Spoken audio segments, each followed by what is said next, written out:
Here I have Asus ROG Phone 6, and today I'm going to show you how to enable custom watermark in camera on this device. Firstly, you have to open camera, then tap on the arrow here, then tap on the gear icon to access its settings, go to the watermark, and here you have to enable custom watermark.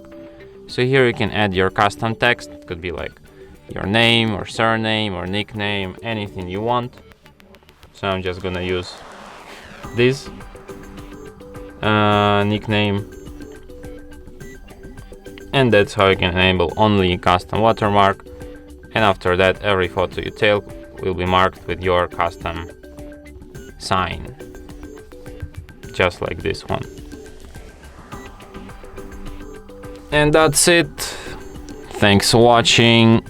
If you find this tutorial useful, don't forget to hit that like button and subscribe to our channel.